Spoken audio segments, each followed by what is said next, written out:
Hello, everybody. Here we are. It's the virtual awards ceremony, and I am with Robert Mackay, who is honoring these incredible certified handwriting specialist teachers.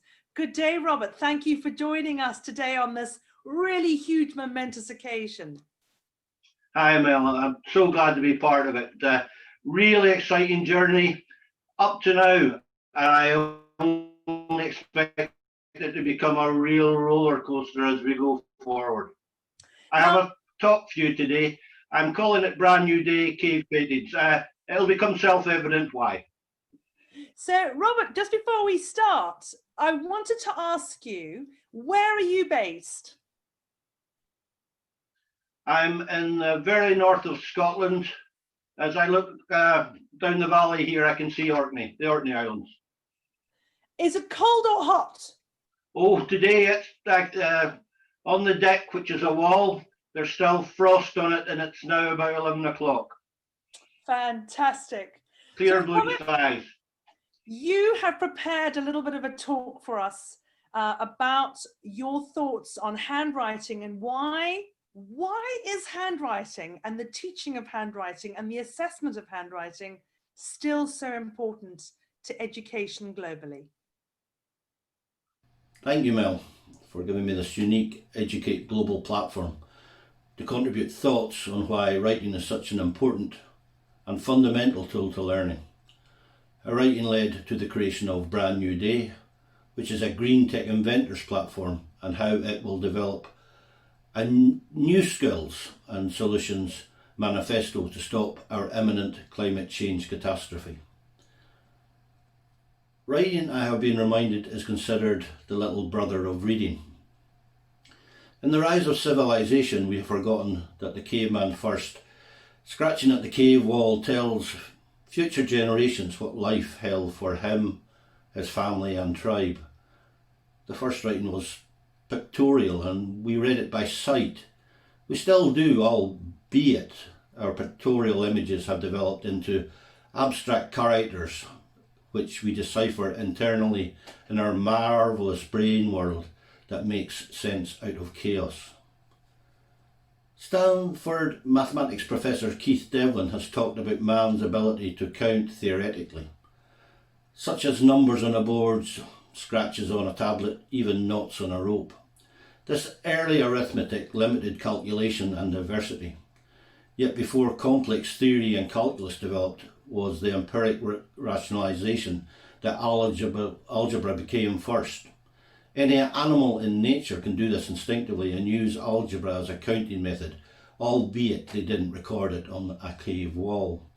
Running from a predator, the deer, when alone, can turn from victim to adversary if it rejoins its herd, and ready to fight to win. This is counting, and proves algebra came before arithmetic in the animal mind, and can be said to be a very ancient form of wisdom. Similarly, writing preceded reading, and if we know geology, we can see the writing on the rock face all the way back through pre-time and past even the dinosaurs to the dawn of the earth. We know this power because what was written long before we learned to read the geographical record of time on earth. Education means we learn the wrong mathematics first and the wrong language first, when we should be learning what came first.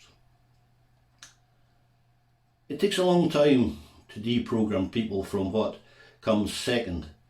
Did COVID-19 come first, or is it another list in the pandemic of previous pandemics, where there were no pandemics that we should have learned from that preceded it? Or is climate change the first instance of a worldwide extermination, or the fourth, fifth, or even the sixth? It takes some mathematic literacy to know the answer to this question, yet our learning outcomes have not staved off these paths to pestilence and destruction. Where are we failing? Can't we learn? Don't we know? Why are we unable, like a caveman, to see the writing on the wall, or instinctively run or fight like a deer? Being an observer makes choice a hostage to fortune when we learn something powerful and new. It makes uncertainty certain because it removes choice. We teach to learn, then learn backwards. For an animal or a caveman, this uncertainty did not exist. The tools they used were survival tools. The tools we use are civilizations. Brand New Day exists not because we read about it, it exists because we thought about it. Because we need to tell others about it, we realise we need pictures on the cave wall to tell others what we are thinking. And like the threatened deer, we need to gather to communicate. If we are to howl at the moon and get it to listen, we also need champions. The tool that passes this test of time is writing. It's how I wrote these ideas down so I could come here today and remember what I thought yesterday.